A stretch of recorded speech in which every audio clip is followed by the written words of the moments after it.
All right. Well, why don't I go ahead and start with the introduction, and I can still manage to let people in as they straggle along. I wanted to start with some housekeeping. First of all, if you put your view on speaker, you'll have a better experience. You'll be able to see our guest better. Secondly, make sure that you keep your microphone muted. And if you wouldn't mind putting questions and comments into the chat, we'll get to those probably at the end. Stephanie will open up for questions and comments. And then I just want to give an introduction of our guest before we get started. But first of all, my name is Tanya Russo Hamilton. I'm on the board of directors at Italian Portland.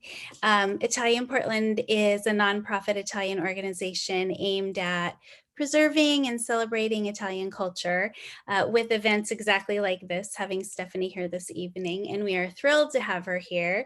Stephanie is, let me get back to my paper really quick. Sorry about that. Stephanie is a best-selling author. She's the author of the stunning debut novel, Oil and Marble, a novel of Leonardo and Michelangelo, and of Raphael, Painter in Rome. Her books have been translated into 6 different languages and are in development as feature films by Pioneer Pictures. Stephanie is also a TV producer of The Alec Baldwin Show, the Arsenio Hall Show, and the Emmy-nominated The Writers Room for Sundance. When she's not writing fiction or producing television, she can usually be found traveling the world with her husband, an actor and Emmy-winning comedy writer. And Stephanie is always in search of her next story. And now I would like to turn it over to our guest of honor, Stephanie Storey. Thank you all for having me, and thank you all for caring about Italy and Italian culture, and oh, how I miss going over there right now. And I'm like, when do the airports open back up? When does Italy open back up? When can I return? I am very sad to be stuck in the United States. Not that it's not great, but you know what I mean. I'd rather be in Italy, because wouldn't we all? Okay, so I'm going to talk to you guys for the next half an hour or so, talk to you about Michelangelo and Leonardo and Raphael, and do a little bit of reading out of my books to give you like an idea of the kinds of stuff I talk about and a lot of my research. And then we will open it up to questions. So please let me know if you have questions, write them in the chat, or we will get to them at the end. So first of all, and I am going to share my screen some because I put together some pictures. So first of all, I am going to be talking about my guys here. So the stars of my novel are Michelangelo Buonarroti, Leonardo da Vinci, and Raphael. Oil and Marble is about Michelangelo and Leonardo, their rivalry, and Raphael is about the rivalry between Michelangelo and Raphael. So both books obviously feature a guy by the name of a guy by the name of Michelangelo prominently. And my whole journey really started with falling in love with Michelangelo. I first met him in person when I was a junior in college. I was a fine arts art history major at Vanderbilt University, where I was studying art history, and I was a painter at the time. And through that program, I went to the University of Pisa for a semester where I was studying Italian and art history. And if anybody, so I presume most people here have been to Italy. I'm just going to make that assumption. If not, you'll learn. But for those of you who have been, you'll know that Pisa is about an hour train ride away from Florence, depending upon which train you catch. And so when I first went to Florence, the very first Michelangelo I ever saw in person was the David. Now, I hope some of you or all of you, and I can't see all your faces, I can only see a couple of you, but I hope that some or all of you have seen the David in person. Raise your hand or tell me in the chat if you have. Yay, the 2 people I can see have seen him. Oh, and how glorious he is, right? I was 20 years old, and I'm standing in front of this like 19-foot tall, glorious piece of marble, and lining that hallway, you can see them right here in this picture, are his unfinished slaves. slaves that Michelangelo was carving to go in Pope Julius II's tomb, but he didn't finish them. So hold on, I'm going to show you what they look like as they're emerging from the stone. So at the same time, you're looking at the glorious David at the end of the hall. You're also seeing Michelangelo's process of how these marble statues emerged for him under his hammer and chisel. And as a 20-year-old, my world was positively changed by this man and what he could do with marble. I became obsessed. I read every book I could find on him. I would crawl in the backs of library stacks and go on like hunting trips for obscure sources. I went on a pilgrimage to see every single Michelangelo ever put on public display. I am missing one. It is called The Crouching Boy. It's in the Hermitage in St. Petersburg. And frankly, its attribution is a little questioned. Still, I'm going to see it just in case. You know what I mean? I still, to this day, whenever there's a private exhibition that goes up with new drawings, I go in case there's something that comes from a private collection that I've never seen before. So I became legitimately obsessed with a guy by the name of Michelangelo. I even, when I graduated from college, went to a PhD program briefly where I studied under one of the top 5 Michelangelo specialists in the world. Now, I did not last in that PhD program because it turns out that academics do not like it when you start making things up, which I was prone to do as a fiction writer. So I left and went to go get my MFA in creative writing from Emerson College before moving out to Hollywood to make a living telling stories. But anyway, back to Michelangelo in Florence. So I'm in Hollywood, I'm working, I'm writing every day, I'm working in TV. But in 2006, my husband and I first traveled. I took my husband back to Florence. Now, he's Italian. His last name is Gandolfi. His family, his grandparents came over to the United States from Italy. He's got a ton of Italian, really steeped culture, but he'd never been to Italy. So I was like the proud person, like getting to show him around his family's homeland. So we're walking around Venice and Rome, and then we get to Florence. And we're walking through Florence, and I ask him, so who came first, Michelangelo or Leonardo? And he has his degree in comparative literature, right? His undergraduate degree. He's an Emmy-winning comedy writer. He thinks he knows a thing or two about art. And he said, I don't know. I'm not sure. Like, did Michelangelo come like hundreds of years before Leonardo? I don't know. And so I was the person who got to tell him that Leonardo da Vinci and Michelangelo were contemporaries. Well, Leonardo was 23 years older than Michelangelo. But from 1501 to 1506, part of 1506, they both lived and worked in Florence. And they hated each other. And I'm so glad that these two gents hated each other, because it was their rivalry that drove them to create 2 of the most famous works of art in all of Western history. Because while Leonardo da Vinci was painting the Mona Lisa, Michelangelo, at the same time, was just down the street carving the David. That's right. 2 of the most iconic works of art in all of Western history, created in the same town at the same time by 2 guys who hated each other. And somehow our broad popular culture does not know this fact. It's like we study them in art history, Leonardo over here, Michelangelo over here, and we never put them at the same time in the same place. And when I told my husband this, he was floored by it. He was like, what? That's crazy. How did I not know that? I have to know that. You have to write it as a movie. Because at the time, I was writing more screenplays than I was fiction. So I decided he was right. I needed to go home and write this story as a movie. So I sat down in 2006, started doing the research, started pulling the plot points out, started working on the characters, all while producing 5 nights a week of television and writing other screenplays with my husband.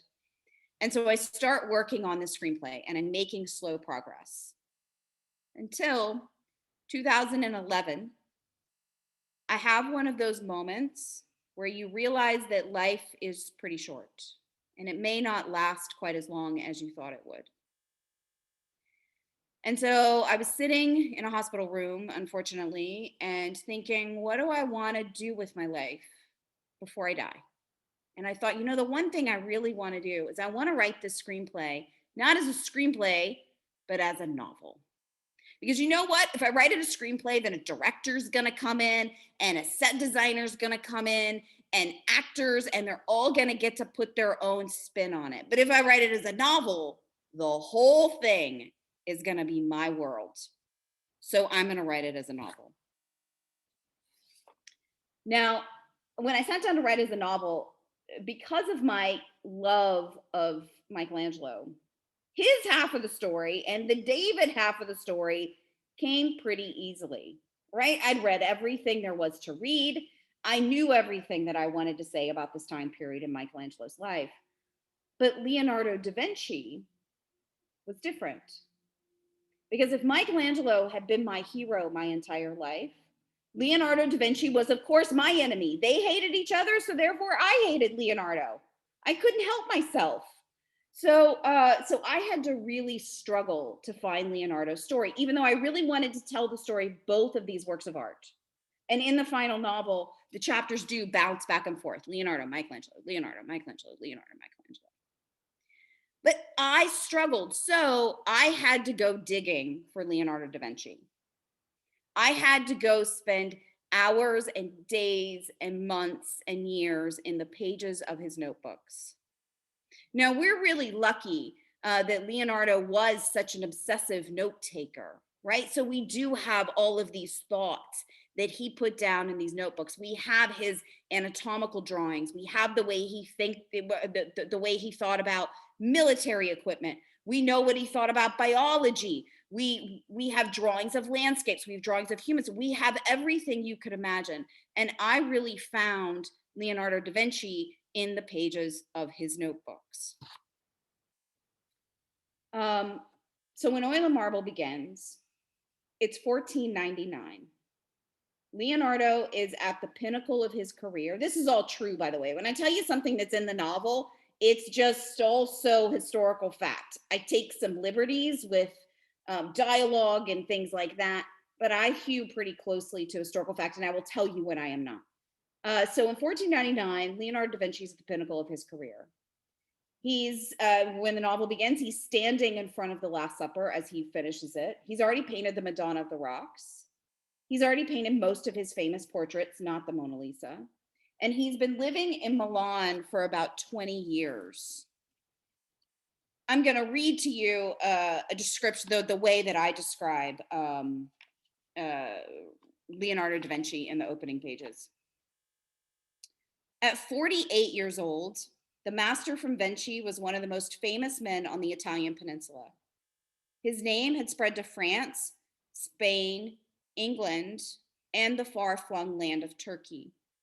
He was known for his ingenious designs of war machines and groundbreaking innovations in paint. Leonardo knew that both men and women appreciated his good looks. Although he wore spectacles to aid his aging sight, when he looked into a mirror, he saw that his golden eyes still sparked with youthful vigor. He was lithe and muscular, with a full head of wavy dark brown hair just starting to gray. If the masses were going to gawk at him as though he were some sort of mythical creature, then he had a responsibility to look good, he reasoned. So he bathed every day and wore fashionable clothing that heralded his success: knee-length tunics, pastel-colored tights, and a gold ring with multicolored gemstones in the shape of a bird, worth more than most artists made in a lifetime. That's my description of Leonardo da Vinci. The only part that's made up in that description is the bird ring, which I describe at the end. That was just something that I always sort of imagined that he would wear, that kind of thing. And it plays into the plot of the novel. But if that's Leonardo da Vinci when the novel begins, Michelangelo, on the other hand, at the same time was only in his 20s. He was already a skilled sculptor, but he was so unknown that when his Pietà was first unveiled inside of old St. Peter's Basilica in Rome, pilgrims around him attributed his masterpiece, his Pietà, to a hunchback sculptor from Milan named Gobbo. Sorry, that was the Last Supper that I just went by. Here's the Pietà. Here's Michelangelo's Pietà. So right when he unveils it, he's standing in St. Peter's, and the crowd around him attributes this sculpture to a hunchback sculptor from Milan named Gobbo. Before Michelangelo could stop it, that name swept through the crowd like the Arno River rushing through a Tuscan landscape after a heavy rain. Gobbo, Gobbo, Gobbo, the pilgrims whispered, until everyone seemed to be chanting that name. Gobbo, a second-rate hunchback stone carver from Milan? Gobbo, whose figures were static and thick, practically deformed. Gobbo, who didn't have the talent to mold the Pietà's pedestal. Michelangelo had toiled his whole life to raise up his family's name through his art.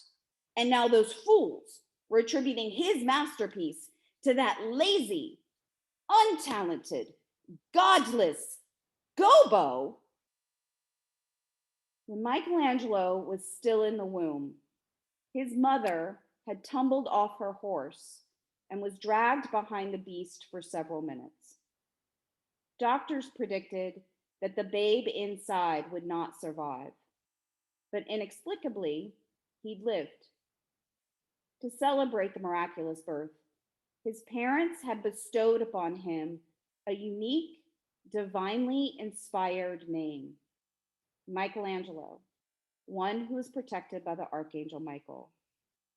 Surely God did not save him, give him a rare and beautiful name, and instill in him an unwavering desire to carve marble, only to allow all the credit for his masterpiece to go to that undeserving imposter Gobbo. Michelangelo was so angry he was dizzy. The church whirled around him, and the ceiling felt like it was caving in. He had to find a way to ensure that no one ever attributed his sculpture to anyone but him.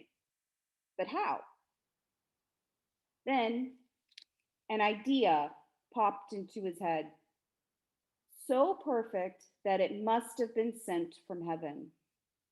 To set God's plan for his life back on track, Michelangelo needed to inscribe his name directly into the Pietà so no one could ever mistake who carved it. There was one problem.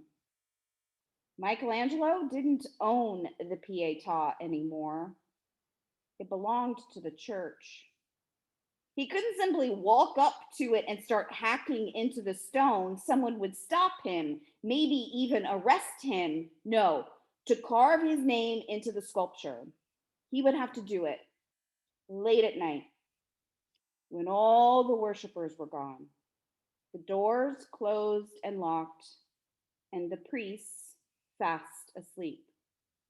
And to do that, Michelangelo was going to have to break into the Vatican.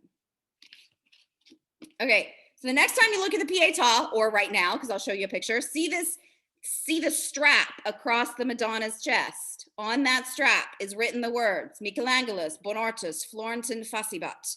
Michelangelo Bonorti, Florentine, carved this so that no one would ever mistake who carved his sculpture ever again. Now, that story is a legend that was told during the time of Michelangelo's lifetime, that Gobbo that the sculpture was being attributed to this hunchback sculptor from Milan named Gobbo. So Michelangelo sneaks back into the Vatican and carves his name across it so nobody ever mistakes it. Is that a real story?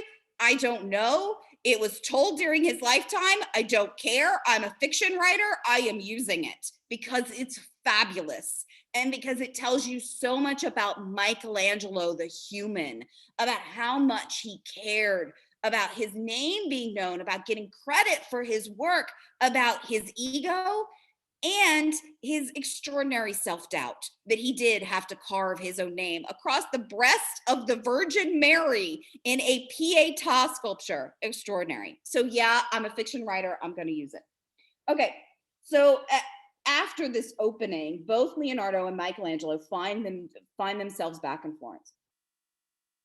And history, we don't really know how Michelangelo got the commission to carve the famous Duccio stone into the David. But most historians agree that there was probably a bit of a competition. Michelangelo had to go up for it. There were a lot of artists in Florence who wanted the commission, and Leonardo's name is one of those artists who's brought up as one of the people who were up for the Duccio stone commission. So I, of course, depict Michelangelo and Leonardo going after the Duccio stone. It's sort of in a competition to figure out who would be able to carve the David. Now, for those of you who don't know, the Duccio stone, so the stone that becomes the David, I'm going to go back to the David just so you can picture this. The stone that eventually becomes the David is called the Duccio stone. And it was a 17-foot tall block of Carrara marble, but it had been badly botched by an earlier marble sculptor. There was a big gash in one side, botched by a sculptor by the name of Duccio, which is why it's called the Duccio stone. It had been stored outside in the cathedral workshop for decades. So it had been rained on and sleeted on, and their wind had been deteriorated through the weather. Now, marble is best carved when it is fresh out of the mountain, when it is soft and supple. This stone had become brittle, difficult to carve, easy to break. Everybody thought this stone was uncarvable. The more you read about it, the more you start to think of this stone as like the Titanic. You know, it's unsinkable. This is uncarvable. The Titanic sank, and obviously Michelangelo managed to carve something out of that stone. But that's the stone that he and Leonardo da Vinci are going up against each other, desperate to try to get this stone because it was part of Florentine lore, right? It had been a part of Florentine history for a really long time. It was expected that this sculpture would help decorate the cathedral, that it would be hoisted up onto cathedral and put up as a sculpture on the side of the cathedral to decorate the Il Duomo in Florence. Now it wasn't because it became too heavy and there are all these other sort of engineering problems with it. But that's what was originally intended for it. So that's how the book really starts, is with Michelangelo and Leonardo going after this stone and seeing who would get it. And obviously Michelangelo wins the commission. Okay. Now, art historians do have to adhere to the historical record. And one of the reasons why I choose to write art historical fiction is because although I still try to adhere to the historical record, I also get to delve into the hearts and minds of these artists as they created their masterpieces. I get to make up dialogue. I get to sit with them as they're in places that historians can't go. For example, every historian I've ever read about Leonardo da Vinci always says, oh my gosh, and there was this one moment when Leonardo da Vinci and Niccolo Machiavelli, the famed Machiavelli, the author of The Prince, they are both up at Cesare Borgia's military camp at the same time. And you know, they sat around a campfire, and if only I could have been there to know what those two talked about. Well, I'm a historical fiction writer, so I get to make up what Machiavelli and Leonardo da Vinci talked about. I get to sit around the campfire with them and give you what maybe they would have talked about during that time, how those two great minds came together. I also get to go into mortuaries of churches while both Leonardo da Vinci and Michelangelo dissected the dead in order to study anatomy. And I get to go into their studios as Leonardo da Vinci painted the Mona Lisa and Michelangelo brought the David to life. Writing about these two masters has taught me an enormous amount, not only about art and history and Italy at the time, but also about myself and what I could accomplish. Michelangelo, I think more than anything, has taught me how to succeed against all odds. You know, he battled against that impossibly botched piece of marble to create the David. He defied his family to become a sculptor. His dad and his uncle used to beat him for wanting to become a sculptor because they thought it was beneath the family name to be a craftsman with his hands.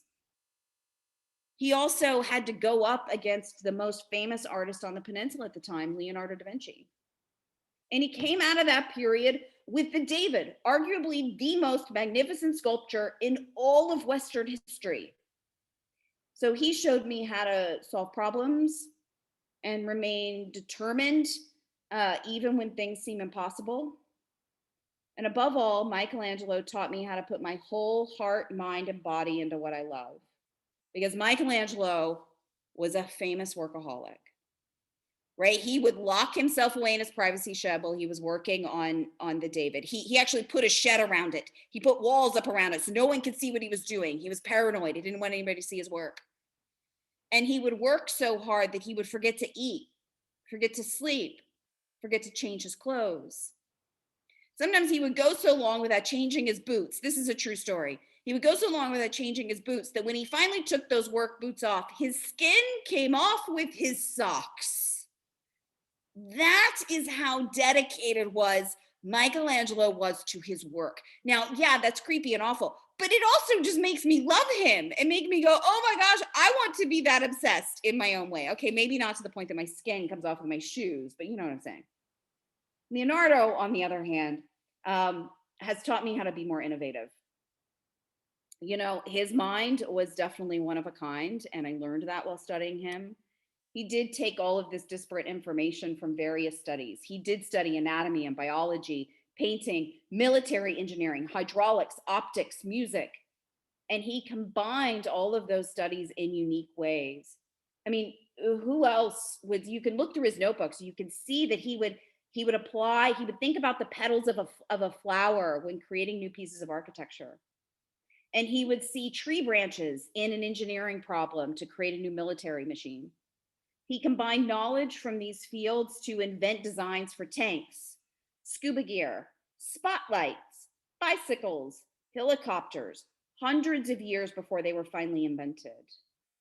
And he also, this is also in the novel. I take a couple liberties with where it happened exactly and when, but Leonardo did try to divert the Arno River.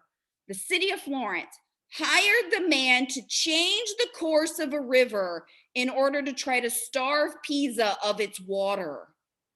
He changed the course of a river. I think he thought a little bit he was God controlling nature. That is how wild Leonardo da Vinci's brain is. And so he's the one who taught me to dream big, to dream of changing the courses of rivers and flying and to heights unknown. He was famous for trying to fly and trying to create flying machines. He also taught me how to keep learning. One of the reasons why I wrote this book. So when you're looking through Leonardo da Vinci's notebooks, you come across this. And this is very clearly a drawing of the David. There are a couple of them. One's been erased in his notebook. This is the one that still stands. When Leonardo da Vinci is in his 50s, at the height of his career, he is sitting down at the foot of a statue by a 25-year-old and drawing it to learn. Because he knows his entire life, he never stops trying to learn. He never stops pushing himself and his brain to get better at his art and get better at his craft. And this, to me, was knowing the egos of people and artists and how giant they are and the size of Leonardo da Vinci's ego, for him to be able to sit down in front of a 20-something sculpture and paint it to learn is extraordinary to me. And it's an extraordinary testament to his mind. Now, at the end of Oil and Marble, now this is not a spoiler in any way, it's just something that happened, so it's okay, I'm not giving the story away. A guy by the name of Raphael shows up on the scene. Now, at the time that I wrote Oil and Marble, I had no intention of writing a Raphael novel next. Actually, I thought my novel number 2 would be my Michelangelo painting the Sistine ceiling book. That's what I thought. But truth be told, I was having all kinds of my own self-doubt. Because you see, no one is supposed to read your first novel. I mean, like my mom and her book club, I thought would read it. I mean, the average book sells 500 copies. I thought no one would read it. But that is not what had happened with Oil and Marble. On the weekend prior to publication, the New York Times gave me a rave review, and it was off to the races from there. It's now made bestseller lists and been translated into 6 languages, and it's being made into a movie. So when I was writing my second book, there were suddenly all these expectations on me. And I went into what my husband very sweetly calls metaphorical child's pose. And if any of you do yoga, child's pose is the pose in which you crawl up on the floor in a ball, basically, and you hide from the world and you protect yourself. That's metaphorically what I did when trying to write my second book, because I was scared to death. Basically, I was having a panic attack that I wouldn't ever write anything as good as Oil and Marble again. So I started questioning myself and doubting myself. And then when I started trying to look at the Sistine ceiling and figure out what my novel was going to be, then I really freaked out. Because, everything that could possibly be written about Michelangelo and the Sistine ceiling has been written about 800 times. Anything you want to know about every single nook and cranny of this ceiling has been explored ad nauseum. I mean, you're talking like there are whole books and whole articles about fingers on the ceiling. There's nothing that I could find. And I think I have a good opinion about Michelangelo. And I think I have a lot of things to say about him. I couldn't find one new thing to say. I wrote drafts and drafts and drafts of novel. I wrote one draft, by the way, about an entire draft of a novel that centered around the Pope Julius II's illegitimate daughter, Felice della Rovere, an entire novel. But then I decided I couldn't write that one because she wasn't an artist, and really what I care about is the art. She's great. There's a novel in there for somebody. If somebody wants to write it about her, you absolutely should. She's phenomenal. She features quite prominently in my second book, precisely because I wrote a whole book about her, a whole draft. But anyway, so as I was struggling writing, there was this voice in my head and this person who kept tapping me on the shoulder going, hey, give the story to me. Come on, I got this. And of course, that human being tapping me on the shoulder was a guy by the name of Raphael Santi. So I'm in California, which is where I'm in Southern California. My husband's from San Diego. And I go to write one day, and this, what I'm about to read you, comes out of me at a coffee shop right next to the beach. Prologue, Rome, 1520. Why does Michelangelo always get to be the hero?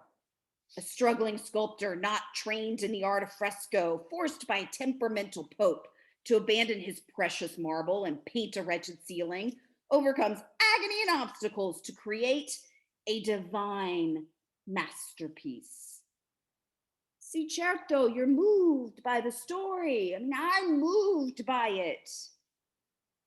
But you don't honestly believe that he painted that ceiling while lying on his back, do you? I mean, how would he have crawled in and out? His body only an arm length from the ceiling without smearing the paint all the time. And how would he have moved? Wriggled about on his shoulder blades and hindquarters? Okay, perhaps once or twice when he was up against a particularly steep curve of a spandrel, he had no choice but to lie on his back for a few moments. But let's bury the myth right now. Michelangelo painted like the rest of us, standing up. Don't believe me? Look at his own drawings. He sketched himself painting that ceiling, head tilted back, arms stretching overhead, standing on his feet. So no, Michelangelo was not some subjugated hero forced to lie on his back by an intransigent pope. I'm not angry with him for the story. I only wish I'd thought of it. And tell me, per favore, that you don't believe that he hates to paint? I mean, he repeats the lie off to the Nicene Creed, but that does not make it true. During the 4 years when he was painting the Sistine, not carving any marble at all. He still signed all of his letters.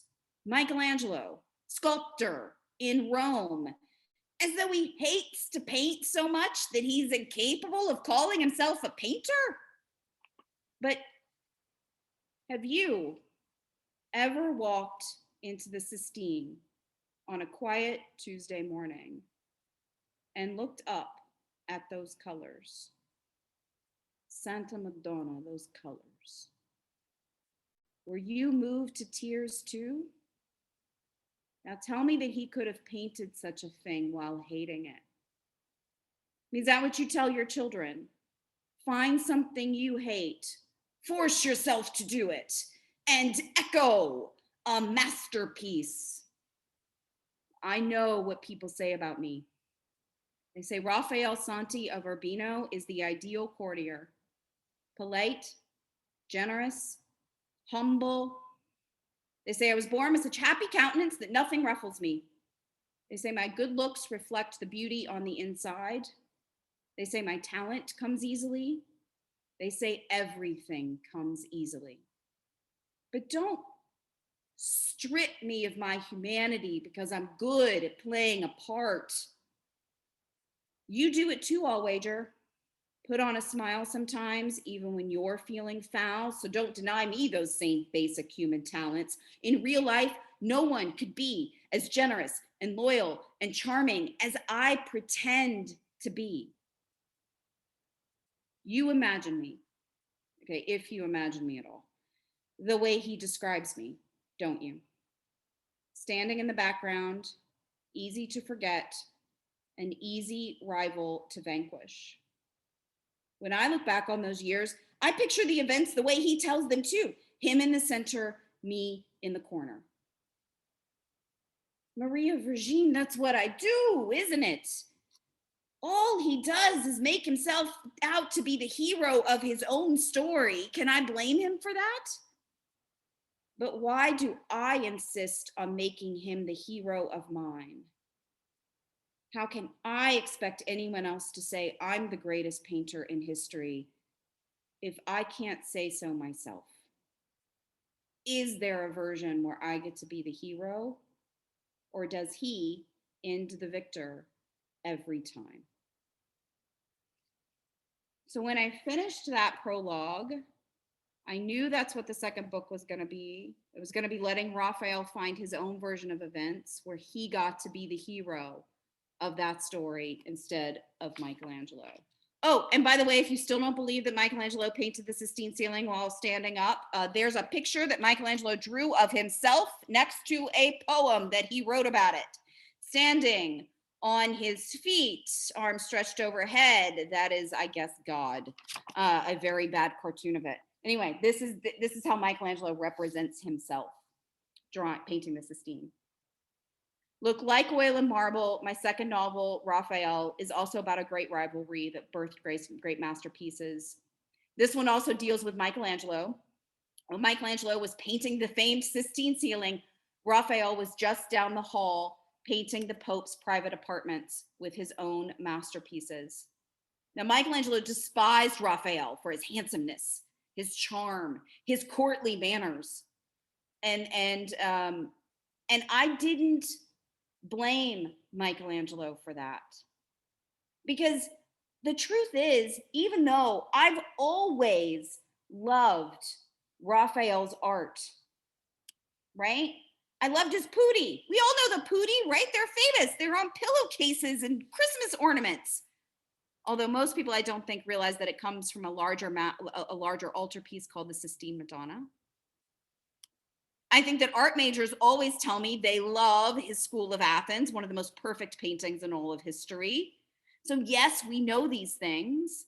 But honestly, whenever I ask students about Raphael, the most they tell me is, isn't he a Teenage Mutant Ninja Turtle? They know the name, but they don't know who he was. Now, Raphael was one of the triumvirate of the Italian Renaissance, along with Michelangelo and Leonardo da Vinci. He was one of the most famous and beloved artists on the entire Italian peninsula during his lifetime. He was a charming courtier, revered for his humility, his generosity, his charm, and his good looks. he was also sort of a rock star of his day, a playboy, if you will. Men wanted to be him and ladies wanted to bed him, kind of a thing. The entire world loved Raphael. When he died, all of Rome wailed in the streets as if mourning the passing of a pope. Hundreds of years after Raphael's death, artists still held Raphael up as the ideal of who they wanted to copy, not Michelangelo, not Leonardo. You know how Shakespeare gives us our cliches in our language? Well, similarly, Raphael has given us our cliches and our visual vocabulary.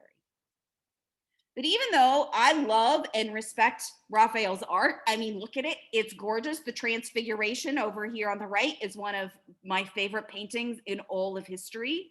This painting here, the Galata, graces the cover of my book. I love his art, but here's the problem. I'd always had a problem caring about him, the person, because according to my history books, his personality was as perfect as his paintings. And yeah, he was handsome and charming and generous and humble. And these all seem like good traits, but when combined into a single outrageously talented human being, frankly, they also seem annoyingly perfect. I don't like perfect people. I don't know about you. I like my people, especially my artists, as messy as me. So I did not blame Michelangelo for being annoyed by Raphael. I agreed with him. And that's why when that prologue came out, it seemed so right, because suddenly I had this human being sitting on my shoulder. He didn't sound like some stilted, archaic old master. He spoke in this modern tone. And Raphael, when he spoke, he was one of the most modern people on the peninsula at the time. When he spoke, he thought he sounded contemporary.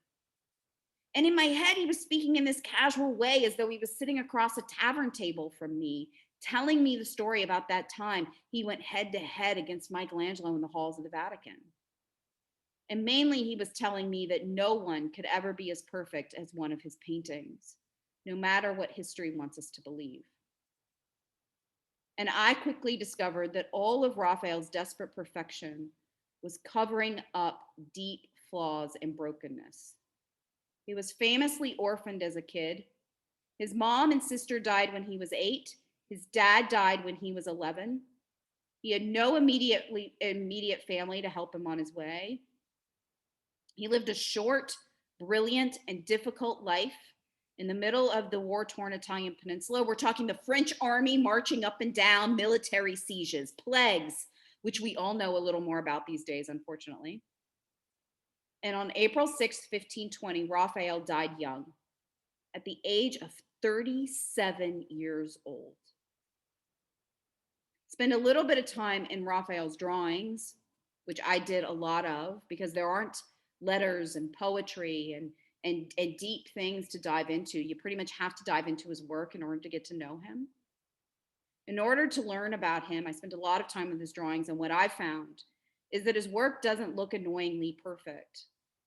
But all of that constant struggle to find perfection in his work suddenly starts to look a lot like what we might call today OCD. Look, Raphael was not perfect. He was just desperate to cover up all of his brokenness with perfection. He tried to paint over all the ugliness in the world by creating picture after picture after picture of beauty. Our culture, I think, spends too much time putting these three great men up on a pedestal, Michelangelo, Leonardo, and Raphael, as though they were so perfect and so brilliant that none of us mere mortals could ever compete.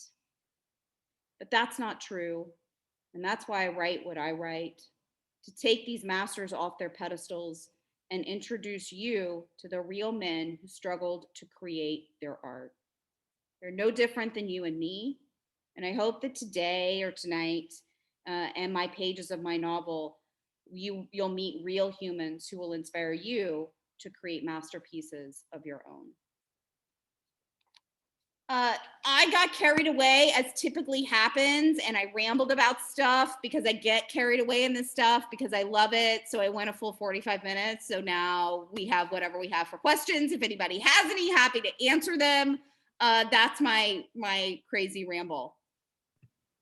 Thank you, Stephanie. That was so inspiring. I'm all pumped up now. So is there anyone with questions? I'm looking in the chat. Pat is just finishing up Raphael and loved it. Next on to Oil and Marble. Stephanie, you really get us inside the artist's head.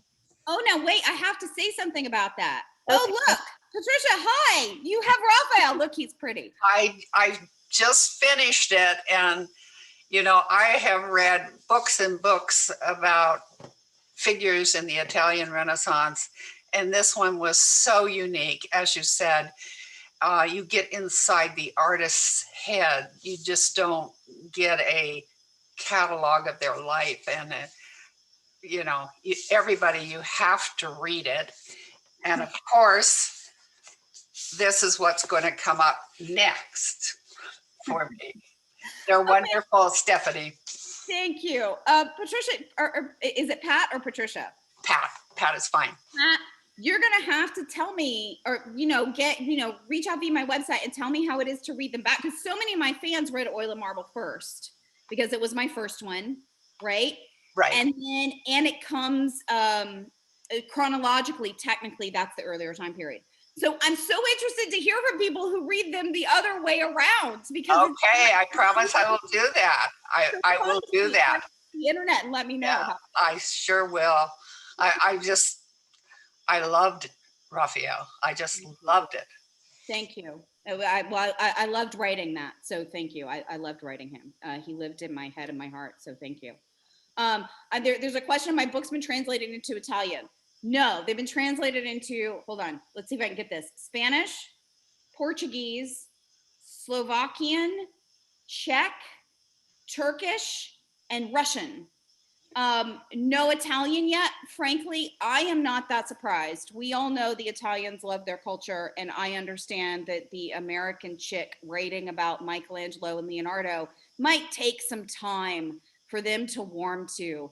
And I appreciate the Italians for that, because it's part of why I love the Italians. Is they are so protective of their culture and they love it so much. So no, good for them. You know, when they will translate it is when the movie comes out, then the Italians will translate it, and that will be fine. And then I will have my Italian copy and it will be lovely. What advice would you give an aspiring novelist? Write the best thing you can possibly write before you publish it. Since getting into this industry, I've met a lot of other fellow authors, a lot of them. And some of them published very early. They either got a very small publishing house or they self-published, and then they've built a career off of that. I took the other track, right? I waited. My first novel, I've been writing every day since I was 7 years old. So I wrote my first book when I was 7. It didn't get published. You know, it was just my own little Horty the Hog Goes to School. I wrote it and illustrated it. So I've been writing every day since I was 7. But Oil and Marble wasn't published until I was 41 years old. I got the deal a week before my 40th birthday. And it turns out I'm so glad that I waited. Because the people who read Oil and Marble loved it, and they're reading Raphael. I got great reviews. It's done really well, and in part it's because book selling is still a word of mouth business. Like, you read a book because somebody you trust says, "Oh my gosh," like Patricia. I mean, I was so grateful for Patricia, because that's what people go, "Oh, I gotta go read that." Someone like in person gave it a glowing review. And if you publish something too fast and people read it and it's okay, they're not going to tell their friends to read it, and they might not pick up your next book because they say, "Well, I read the first one and I didn't really like it, so I'm not going to bother." There's a lot of books out there. So aspiring novelist, I would hold your own feet to the fire, pull stuff off a shelf and go, "This has been published, this is done well, this is what I love, let me see if my work holds up to the same standard." Now, I'm not saying it has to be perfect before you publish it. Don't do that to yourself. You'll give yourself crazy writer's block. Don't do that. But do wait until you're sure that I have 7 novels in a filing cabinet that will never see the light of day, ever. I will never publish them. I will burn them before I die. Like, they will never, no one will ever read them. And I'm glad about that, that I waited. So that's really, because some of the people who published early, they're struggling to hold on to audiences. So be careful, even though self-publishing is out there, and it's not saying don't self-publish. I think there's a lot of really good stuff that comes out of it. But hold your own feet to the fire and wait until you're ready. I just noticed that Tanya put up my website. I did want to say one thing. So if you go to stephaniestorey.com, there is some like background information. You can read a piece about Raphael's OCD and what's real and what's not, that kind of stuff. But also, if you are reading the hard copy of this, of Raphael, well, first of all, in the Kindle version, I went back and I put in links at the artwork where you can click on the artwork when I think it's appropriate that you should go look at the piece of artwork. So if you want to explore further, you can. If you're reading the hardcover, there obviously aren't links in it. But I did build a page on my website where you can follow along with the artwork as you read. And I show you exactly what I want you to see. So I built the pages myself. You're not going to Wikipedia or something. You're getting to see Perugino's Marriage of the Virgin compared immediately with Raphael's Marriage of the Virgin, because that's an early sort of plot point in the novel. So you're getting to see very specific pieces of the Sistine Chapel ceiling as they come up. So if you go to my website, you can follow along with the artwork as you read. This guy.